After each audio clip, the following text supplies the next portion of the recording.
welcome to Canonical. I'm James Shao, and I'm joined by Iad Darris and Sam Spieler. Thank you for saying Hello. my name correctly. Hi, Yeah, Spieler. Spieler. Thank you, Iad, for not having a really aggressive "hey" Hey. like you did in that one episode. So we are discussing today Weather by Jenny Offill, last book in our series, Apocalypse Soon, where we read books on climate or environmental fiction. If you're listening to us for the first time, you can join our book club discussion on Reddit at Canonical Pod. That link is in the episode description. We are also on social media at Canonical Pod. That's all one word. You can also find our bookshop.org link in our episode description if you'd like to support us and your local bookstore. Next week, we will be wrapping up our series on climate fiction. We'll be talking about all three of the books that we read for this series, which were The Man with the Compound Eyes, a children's Bible, and this book, Weather. We'll be talking about all three together. We hope you'll join us for that one too. So, in the last episode, I pointed to the fragmentary form as something that I thought was pretty important. I think it's worth talking about. In my mind, I think that the form is comparable to Cubist painting. And some of the early Cubist painters wanted to present what they thought of as a total object in their work by showing an object from multiple angles simultaneously and then letting the viewer of the artwork stitch the multiple angles together in his mind as necessary. I'm wondering if you think this type of fragmentation of discourse is accomplishing the same thing in fiction. So the thing that Offill would be displaying in this example would be the view or experience of an anxious middle-aged person who knows too much about little things happening in the world. Yeah, I would suppose that we could treat the subject just as a subject. Is this novel trying to show you multiple angles of the subject simultaneously? And are these multiple angles that don't normally go together? I don't know. I see the way you're looking at it with the cubism, but I don't really think that's what it's doing per se. I don't think that's what the aim of it is, I guess. I also don't see it the same way. I think in Cubism, I didn't really study art, but I think in Cubism, what's really important is, at least in like sort of the middle phase of Cubism, is like Synecdoche. I think that's like important in Cubism. Not the really early works by Picasso, where he's showing you like both sides of a face, but like sort of further on. Is synecdoche the part for a whole? Is that what that is? Yeah, where, you use a part to represent a whole. I think she kind of does it in the book, but not really. Why not really? Well, okay. So in Cubism, you might depict a fragment of a sheet of music, and that fragment will stand in for, let's say, the artist is trying to depict someone who performs at a jazz lounge, and you might have that sheet of music as one part of the painting, and it's supposed to stand in for, the musical aspect of that subject. That's not exactly what she does in the book. She uses scenes, vignettes, that for me, what they do is they elicit an emotion, and they don't really serve as a stand-in for a greater idea, the way that fragment of a piece of sheet music very clearly stands in for an idea. Like in Cubism, I think if you see something, you know what that fragment stands for. For me in Weather, when she gives you, let's say, an image or a vignette where you get kind of an emotional reaction out of it, you're not getting something very concrete where you leave this thinking, oh, she's obviously talking about X. I think the way I think about cubism is quite different from that. I don't think of it as a process of synecdoche or symbolism where one thing represents another thing, but rather what you see in the image is the thing itself that the artist wants you to look at. So if you have an image of a bottle, you are meant to look at the bottle, but the bottle looks different from the way we normally depict bottles because we are seeing more angles of it than we normally would see from one perspective. Like nude descending a staircase. Yeah. Where I think it's different from cubism is that cubism shows you different angles in space simultaneously. But in this novel, I think it shows you the influences on Lizzie in time, and they are juxtaposed and pressed against each other in a way that normally wouldn't happen. And the reader has to stitch them together because it seems like the scene work that would normally encapsulate the experience of this thought are removed, and you just have the thought or you just have the text. And what I think is less clear, to me at least, is that it might be a strategy of removal or it might be a strategy of addition. What I mean here is that when we look at this novel, is it the case that we imagine that the linking text that would normally connect these ideas to each other has been removed? Or does the novel being fragmentary encourage Offill to add these texts that she normally wouldn't include? Is it allowing her to add more or is it taking away? I think you're getting a little bit too abstract for me because I don't really know what you mean by adding or taking away. I sort of know what he means. So if I'm understanding it right, if this were one connected narrative, she would have to do more of the legwork to get from point A to point B. Right. Whereas here, a lot of that legwork is removed and we just get not even scenes. Sometimes they are scenes and sometimes they're just thoughts. And sometimes scenes are butted up against just thoughts. Yeah. For example, the jokes that are in the novel, in a typical narrative, you would have a character who comes to Lizzie and perhaps tells her the joke, or she would read it in a magazine or something. But in this novel, none of that kind of scaffolding is present. It's just the joke. Right. It's not even usually given a setup, it's just given to us verbatim. I don't really know how to answer that. There is a frenetic quality to some Cubist works, but like James, I don't feel like I know enough about Cubism to know what that frenetic quality is supposed to be saying. Like if it's just giving the whole of an object or a thing, then I don't know where the frenetic quality comes in. Whereas I think that quality here is integral to the work. I think that disjointed and anxious feeling that surrounds this disjointedness is really central. But I don't know how that fits in with the premise of the whole of this idea. I have a question here, which is in Cubism, the painter is trying to render something visual in kind of like a three-dimensional virtual reality kind of way. Like that's the purpose of what the painter is trying to do. The subject is an object, as a thing, usually, like because that's the point. Like the point is to represent an object that's three-dimensional on a flat surface. So what is the subject here? Is it Lizzie? Is that what you're saying Offill is trying to portray through these fragments? Last episode, we talked about that Offill's reason for writing this way is her wanting to capture what was it? The feeling of being alive. The way I read that was that this is the feeling that a lot of people have right now, that Lizzie is very similar to the way a lot of us are. Her anxieties are the same or similar to ours, and that the way she thinks about these things and goes about her life in this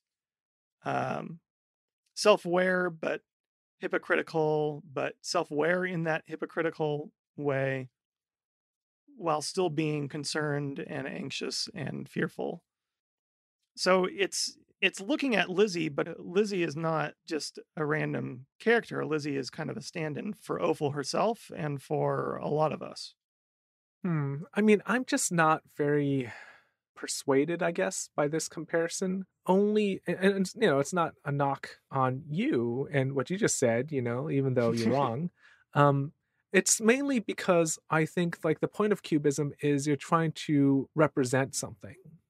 And in this book, I'm just not there. Like, I don't think I can say that this is what's happening. I don't think that she is trying to represent something. I think that it is an experience. It is much more abstract.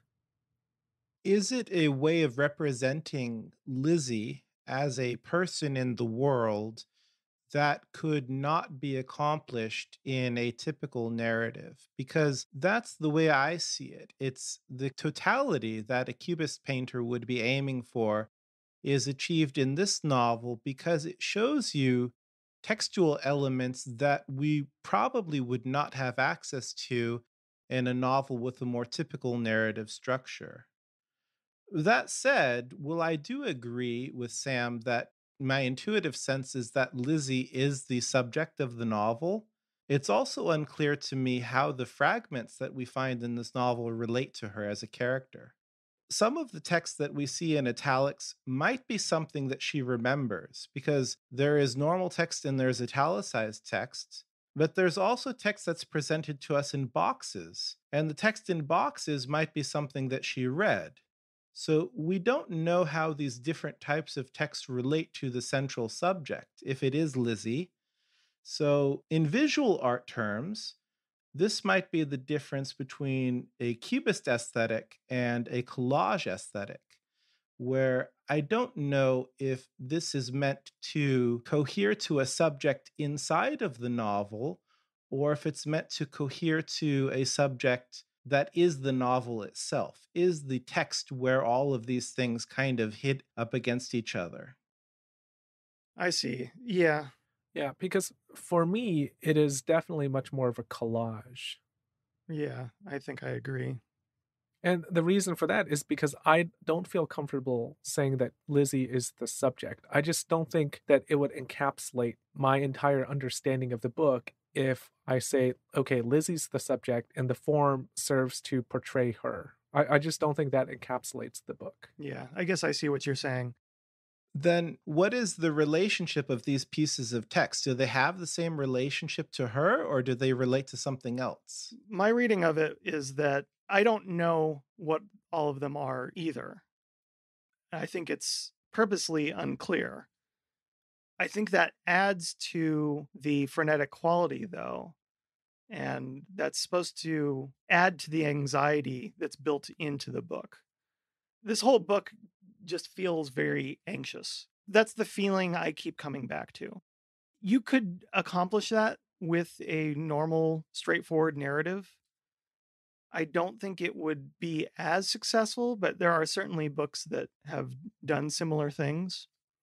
One that kind of comes to mind is Don DeLillo's White Noise is a little like that from what I remember, and Dennis Johnson's Jesus' Son is a little like that. But what this does that those don't is because this is given in these little vignettes that aren't very connected, and they're only connected through a central character or a set of central characters. It gives this kind of swirling feeling that it doesn't give a point A to B. It gives like a jumble of ideas and thoughts and stray images. And I think that for me, that gives this kind of anxious quality of what do I do with all of this? Because there's not a through line. There is, but you have to put it there. To go back to what Euler said last week, though, I do think that these fragments have to relate to Lizzie in some way in order for the text to rise above what Euler had characterized as a very literate Twitter feed. Because it's not just a collection of ideas that has been collected by Offill, but rather the way that these things work together inside of a human psyche. And I think that it's not necessarily important how they relate to Lizzie, but I think what we should understand, at least from a theoretical perspective, to appreciate this novel is whether or not they're meant to relate to her or not. When we see a joke in this novel, is this something from Offill to us, or is this a joke that Lizzie is aware of in some way? I took it as the latter. Right. That this is all Lizzie's voice. Yes, she's the filter. She's giving us this. Right. That's what prevents it from being a collage aesthetic and, in my mind, makes it a cubist aesthetic. Hmm. Cubism is present in literature, right? Like I mentioned this in the last episode, but we will be reading As I Lay Dying, which is an example of, I don't know if it's literary cubism, but that's probably what I would call it. And you have, Joyce and Gertrude Stein.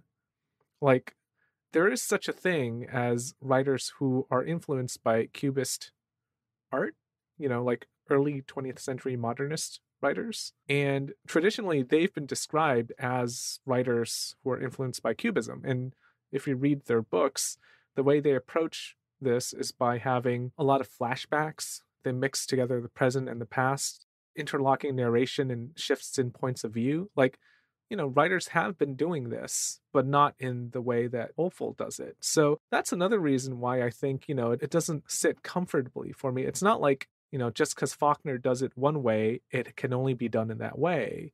But I don't know. I mean, writers have been doing this, and it's, in a way, it's like very old. It's like almost 100 years old now, this style of writing. So I don't know.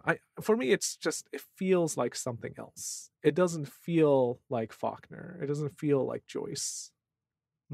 Yeah, I agree with you. I don't think that it's trying to feel like that, because I do agree that there is more than one way to do it. I think this goes back to the quote that I mentioned in the first episode, which I think is quite important. The feeling of being alive and the feeling of momentum that Offill talks about in her interview with the Paris Review. So, what I'm wondering is the continuous narrative thread that we find in most fiction really part of the text content, in this case, the life of its characters? Or is that narrative thread part of the artifice of storytelling, typically based on an oral storytelling tradition? I think it's more the latter, that there is an artifice to it. It's not a bad thing. That makes for good storytelling in a lot of cases. But from the outside, you could look at a person's life as moving from A to B. But I don't think our internal lives work that way. And I think what we're seeing here is an internal life. We see some external scenes, but it's this compilation of thoughts and notes and things that Lizzie is thinking about and picking up on. It's a much more internal process to me that Offill is going for, rather than this external look at a human walking through their lives. So I disagree with you, Sam, but not entirely. It's okay, you can be wrong. I think that, what you're describing here is, let's say, I call you up for some who knows what reason, and I ask you, Sam, what did you do today? If you tell me, I went to the store, I went to the vet, that's kind of what's going on in Offill's book. She tells you what happens. But if I ask you, why did you do this? That's when the narrative comes in, right? And that is entirely natural. There's nothing artificial about me asking you, why did you go to the store? Why did you go to the vet? And then you, by telling me, why you did it, you create a cause and effect, a narrative. For me, that is how a brain works. One is a what question and one is a why question. Neither is more natural than the other. I actually think that what she says about the feeling of being alive doesn't really relate to whether, a more traditional narrative is more natural or artificial. I think she's literally talking about the feeling of being in the moment. I mean, for me, that is not related to the artificiality of narrative, because what are stories? Like, they are people relating experiences. And it is totally normal for someone to tell you cause and effect, which is narrative. And if you decide to answer the what question, that's a different kind of answer to a different question. But I feel really uncomfortable saying that one is artificial and one is natural. I don't want to pit one against the other in that way either. I'm more focused on that one is more of an internal look at someone's life. It's not stream of consciousness, but to me, it's in a similar vein. Whereas saying I went to the store because I needed this and here's what happened, That Well, I think what's confusing it is the use of the word narrative. Take that out of the question and say which is the lived experience. And I'd say that they are both lived experiences. One is the actual moment to moment lived experience. This happens and then this happens.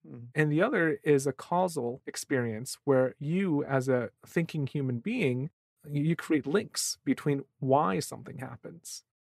Take narrative out of it. I think human brains naturally work like that. To say that people don't naturally do that is false. Like, people do, unless you have a brain injury, like people do naturally link cause and effect together. So if you put narrative into it, then it's a different question, I think.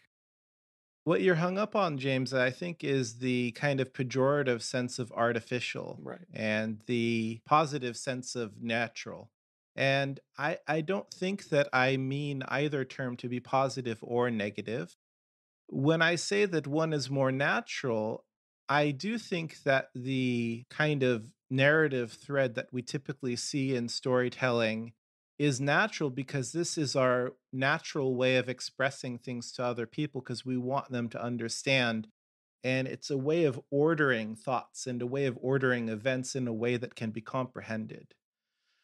I don't think that it is truly natural in the sense of the feeling of being alive that Offill is talking about, because it doesn't actually occur until the moment where we want to make sense of it to ourselves or when we want to make sense of it to other people. In our lives, in our feeling of living, I think that things are much less comprehensible, even to ourselves. And in that sense, I do think it does capture the feeling of being alive because I think what Opal has done is she has mimicked the way that events and ideas kind of glance off of us psychically. And rather than directly changing our courses, these things kind of push us from side to side. And I think that that works well in this novel because we don't know where these things are coming from and we can't see exactly how they have shifted Lizzie's course one way or the other. I think that it's similar to Cubism in the sense that Cubism is trying to accomplish this impossibility of showing the total object from every angle. And the impossibility that Opal is trying to achieve here is she's trying to tell the story before the story has been told. She's sharing us a narrative that is trying not to be a narrative. Yeah, like I mentioned before, I completely agree with that part of understanding the book. I think that if you look at this as a moment to moment understanding of the lived experience, I think the form totally makes sense. Again, if we harken back to more traditional literary cubism, people in the past, writers in the past, have tried to mimic this feeling of being alive. They were more heavily influenced by psychiatry, at the time, like Freud and Jung, but they would write in extended stream of consciousness, right? That mimics the feeling of being alive as well. I'm not saying that that is superior or this is superior. I'm just saying that there are other ways that writers have tried to create this kind of feeling of being alive. Right. So what's your point? Okay. No, I mean, it's important because this is not the only structure that creates this feeling of being alive. Sure. What I'm saying is this is a very specific feeling, which is the moment to moment existence. But you can't say, oh, this is what it means to be alive, fragments, right? Like, I'm saying that specifically, she is replicating the moment to moment feeling of existence. But there's also, because we're talking about forms in fiction and how they create this feeling, like, you can also create a more narratively linked feeling of being alive through stream of consciousness, which is how other writers like Virginia Woolf have done it. It's interesting because I'm saying, like, this fits in that canon. By looking at that comparison, that is, for me, very interesting. But I'm saying it's not limited to just, fragments equal feeling of being alive. Right. I guess it really sounds at times like you are putting this hierarchical thing here that I don't think Ophill is putting there. I mean, I don't know if I'm trying to create a hierarchy. What I'm saying is that what she's saying is not specific enough. She's specifically recreating the moment to moment feeling. I'm trying to parse, if we were saying, okay, this fragment, this kind of form has meaning. or has some kind of artistic merit. What is the merit? What does it elicit within us, right? I'm saying it's not enough to just say it's the feeling of being alive. More specifically, it's the moment to moment experience of life, right? Which is different from like someone who has a meandering recollection, like someone who smells oranges and remembers something else. I see what you're saying. Like, it is distinct from that. It's a different way of thinking about being alive. Yes. And how should I put this? This, I think, is taking it one step further than perhaps a stream of conscious narrative would, if only in that in order to create a stream of consciousness, the stream has to start flowing. And this, I think, is the feeling of being alive. At least it's an attempt to capture the feeling of being alive before it has been arranged for that flow. And, opinions may differ according to how successfully you think that is done, but I do think that may be what she intended with that remark. Um, Another remark that I think is interesting is she's talking about plot versus momentum. I'm just wondering if you see any momentum in this novel, because to me, I do feel like there is motion, but it's not the typical motion that we get from plot where it seems like things are accelerating and moving towards something else. I do think that things happen less in terms of a purpose. There is no sense of purpose in the novel. It's more like the feeling that you have when you're riding on a cable car versus the feeling that you have when you're driving in a normal car. That sense that you are moving towards something versus being pulled along. Just in terms of understanding how fiction works in general, is there a difference between what she is calling momentum and what other people call plot? There is momentum in this book for me, but it's very limited and muted, like when she decides whether or not to have a love affair at the end of the book. Hmm. There's definite momentum. I'd say that I don't think it's plot. When I read that section, I didn't think it was, like plot the way that I would usually think of plot. I mean, there is suspense, but plot usually implies some kind of causality. And it is clear that she tries very hard to remove causality. Like, Lizzie is not actively trying to do a lot of things, they just seem to bump into each other. Like she's kind of frozen in this paralysis almost, this kind of unable to move in any one direction. It's difficult because I think there's definitely forward momentum, but I don't know. This might be just very, very granular to sort of say, well, this is momentum and this is plot. I mean, for me, it doesn't really feel like plot. At first, it's only in one section of the book, just like the last section, the last 1/6. And at the conclusion of it, it just seems like it almost didn't matter. To me, I think that the only thing, and I'm not quite sure what this means, is that it feels like when things move forward in this novel, they're moving forward because things cannot help but move forward, because things continuously happen. But we are not moving towards something. We have not chosen, or Offill has not chosen to move towards something. And that to me, I think, is the difference, perhaps, is that we are not being carried along towards a final destination. This is a car that will keep moving forever. Yeah, and I think this goes to what I mentioned last time about there not being a clean resolution, because we don't have a clean resolution yet. This is a problem. The larger problem is one that's not solved and will not be solved, probably not in our lifetimes.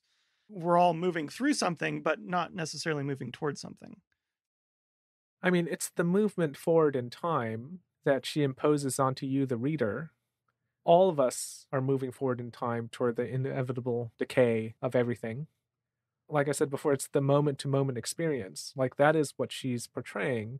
I also think, the question about resolution is interesting because do you need a resolution if you don't really have rising action or a climax, right? Like, those are elements of plot. Like, you don't really have it. So, does a book need resolution? Like, you haven't structured it that way.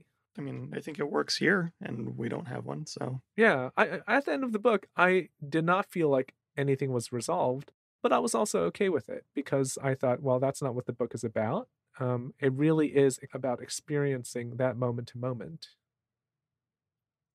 This is probably not really a discussion question. It's more of me, once again, fawning over Offill because, like I said in the last episode, I really did like this book a lot. Like, it's one of my favorite books that I've read, maybe in the last half year. I think the part that sticks out to me, as I said in the last episode, is her prose.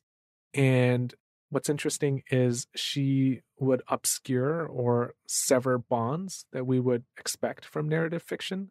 She purposefully uses unclear referencing, for example, referencing the semantic sense. So, for example, on the first page of the book, in my text, it's page 10. The book starts with, "In the morning, the one who is mostly enlightened comes in.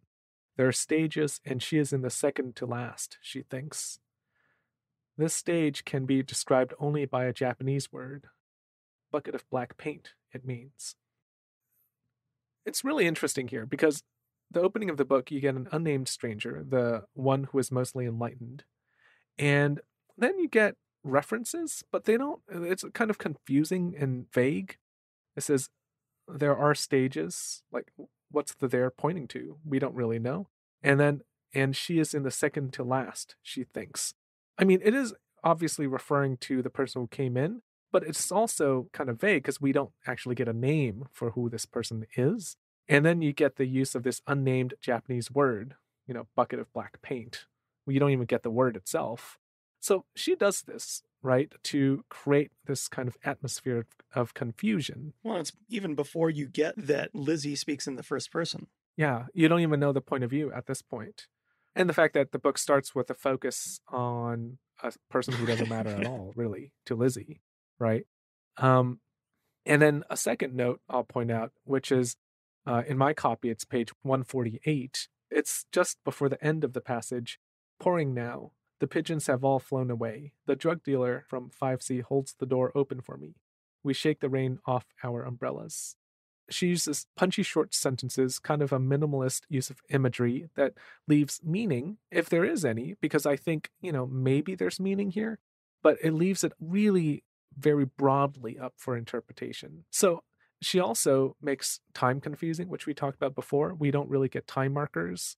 There's progression over the course of the novel, but it's progression in that we are all marching forward in time. It's not progression the way a novelist would typically use time progression by showing us cause and effect, by giving us time markers. For me, like all of this, what it does is it creates that obvious atmospheric effect. It unsettles the reader. We get flashes of sensory memory without much narration, without much explanation.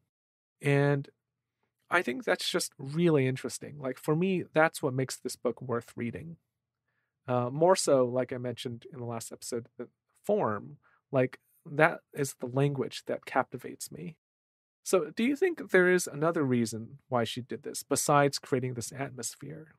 Is this somehow related to any kind of general ideas that she's trying to express in the novel? I mean, I know you're going to be upset to hear this, but I think again, it just goes back to that feeling of being alive. The imposition of more definite descriptions and more precise references would be storytelling. It would be the artifice of telling a story to another person or telling a story to yourself. And I think that she is using this concept of trying to tell a story without actually telling it all the way throughout the entire novel down to the sentence, as you've shown us. Yeah, I keep coming back to the anxious characters experiencing anxiety inducing events. And like we've already discussed, there isn't a lot of resolution here. I didn't really pay attention to the unclear referencing that you were talking about. And I think that's a really good point because she does do that throughout the book. And that's very purposeful. She often would drop you right in the middle. She would drop you a few paragraphs in where a writer would usually start. So instead of saying, my neighbor from 5C knocked on my door. The shoe leather. What? The shoe leather. Isn't that what it's called? I don't remember. Is this a MacGuffin? Yeah. There's some term in like storytelling especially when it comes to movies. The stuff that moves you from scene to scene, the causality, as you were putting it, kind of. It's something that I've been thinking about a lot with the next book that we're reading, High Rise. That book, I've noticed, coming on the heels of this, has so much more shoe leather. They're written in completely opposite styles. I wonder if you can draw some kind of connection from this kind of lack of referencing, this kind of minimalist use of imagery, this mimetic quality of lived experience. Can you tie that in to what she says people need, which is a sense of community and also hope? Like, is she showing you the absence of something to create a need for something? Like, for me, referencing is an example of this, where we have referencing because referencing draws connections between one person, right? Like, reference to a person, with pronouns would refer to a person. And by severing that bond, she's kind of severing bonds between people, right? Yeah. But Offill has said that what she thinks is important is community. I don't know if this is explicitly in the book, but outside of the book, she has in interviews said that this is what people need to do. I think that is core to my understanding of this book, that what she's presenting is it's one part working through Ofill's fears and one part demonstrating the follies in thought and action surrounding those fears, namely not doing anything, not being a part of something greater, a part of a community, as you put it. And I do think that those lack of clear references, lack of clear understanding in the prose really lends itself to that. Early on, I should have gone back and tried to figure out why this happened. But early on, I got Ben and Henry confused, and I thought that Ben was her brother and Henry was the husband. And at some point, I figured it out, but it took me a long time when I was getting really confused. I have a feeling that was just me, but I started to wonder if there was some intentional mix-up at the beginning, like there was some kind of unclear modifier or something. I don't want to say that that must have been what happened because it probably was just me, but because there is so much confusion and lack of clarity, it does make me wonder. This idea of not naming people, right, for me is kind of in opposition to this idea of community. It's like the absence of that is what's creating the need for community. By doing this, it's kind of frustrating you, right? She's kind of creating a need that you want to fulfill. I think Lizzie has chances at community, but somewhere in the middle of the book, she kind of starts shying away from them. But at the end of the book, if there is a resolution, it's that she is starting to embrace those communities. It's not as clear cut as that, but the people in her life are returning to her, or she's returning to them, and she's drawing them closer to herself. I noticed that we haven't talked about the war correspondent at all. How does he fit into this? I think he's a tempting idea, but one that would lead someone down the wrong path. He has good ideas. He's right that she should be prepared.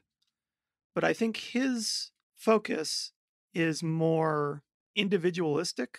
He talks about this being the moment before the moment and that she needs to be prepared and think about leaving. And at the end of the book, she is thinking about leaving, but with Ben and Eli, and they're still talking about it.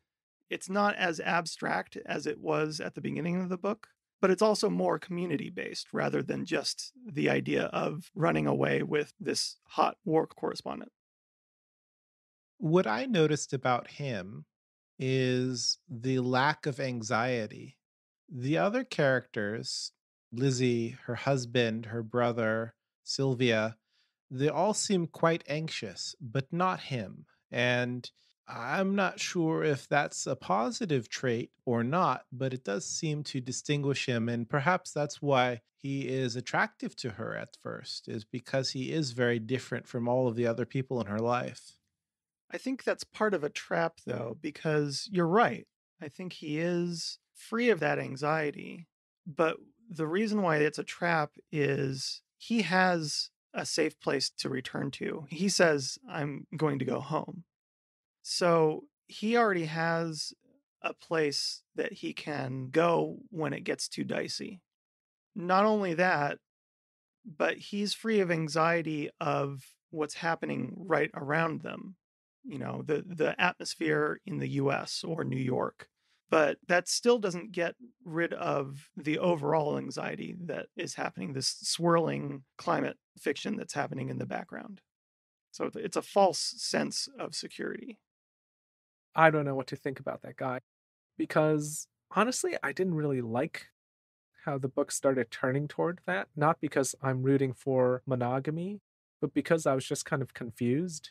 One reason why I'm confused is in the book, you don't have a lot of cause and effect. And this is, like I mentioned earlier, this is one of the clear moments of maybe plot, definitely some suspense. And I found myself questioning, why is that in the book? Why did Offill decide to do this here? I don't know. All right, let's take a break. When we come back, we'll finally get to the question that's been weighing heavily on Sam's mind. We'll be right back.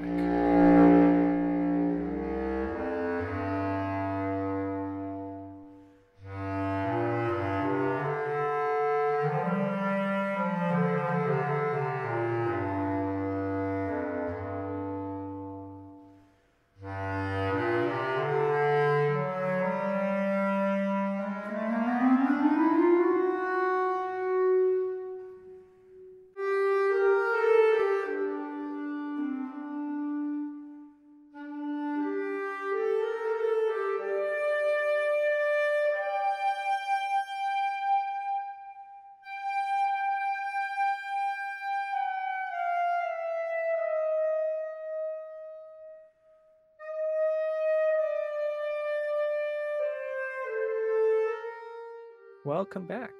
So, Sam, what do you actually want to talk about? I am so glad you asked. One of the things that feels a little like a joke in this book, but is really a positive and a thing that is worth noting, is Offill's website that's given at the very end of the book, obligatorynoteofhope.com. And that URL is in reference to Sylvia, who feels like she needs to include some kind of optimism in her work, even though she appears more pessimistic over time. I don't know if that pessimism is how Offill feels now or if she used to feel that way, but her inclusion of this website, which gives some positive thoughts and quotes from some people of interest, as well as 3 different ways to get involved in action for regular people, you know, smaller but significant things. Communities, as you put it, James. That tells me that this is a major takeaway, even though it's not really an epilogue. It's more of an endnote. Did you guys look at the website at all? What did you think about this, both in terms of it being part of the novel and also, you know, what it calls itself, a note of hope after this kind of dark novel? I mean, I feel like the obvious thing to say first is it's her website. So, because of that, I don't like it. I don't like that it's there at the end of the book. I know the reason why it's there is because climate change is really important. And it seems like this is a way of shoehorning in that kind of activism we've talked about in prior episodes, because this is the kind of activism that she believes in, the way that we can combat climate change. In an interview, she mentioned feeling heartened that she read that you only need 3.5% of the population to really believe in something in order to enact change. You know, so because of that, she feels by getting people involved in these communities, it's a way of getting people thinking about climate change. So it's her way of activism. But with that said, you know, I just don't like the idea of having that kind of a link at the end of the book. It just offends my literary sensibilities, I suppose. I didn't mind it because it is presented as something optional. I never thought like this is the conclusion or something that's integral to the text as an artistic whole. I think that the book in general, the major part of the text that we've been talking about thus far, is for people like Lizzie who are embarrassed by optimism and who are jaded about the possibility of change. And I think what the website tries to do is it tries to reconcile those feelings with the imperative that we feel now to actually do something. But what I think is unanswered in this novel, the question that's unanswered is whether or not we should validate that embarrassment. Should people feel embarrassed to want to do something and to want to take action? And here I think we can connect back with Ofill's best friend, Lydia Millet, who I think in her novel, Children's Bible, showed us adult characters who are very much like Lizzie. And those characters, in my reading at least, are morally bankrupt. So, is Lizzie as a character and her lifestyle something that we should endorse? And I think at the end of the novel, what Offill is doing with this link is she's kind of doing a 180 and saying, look, this is Lizzie, and I'm Lizzie, and you're Lizzie, but we don't have to be like her, and we can do something else. Yeah, I agree. The reason I asked this is because having this as a link at the end did make me question how I felt about it as part of the novel.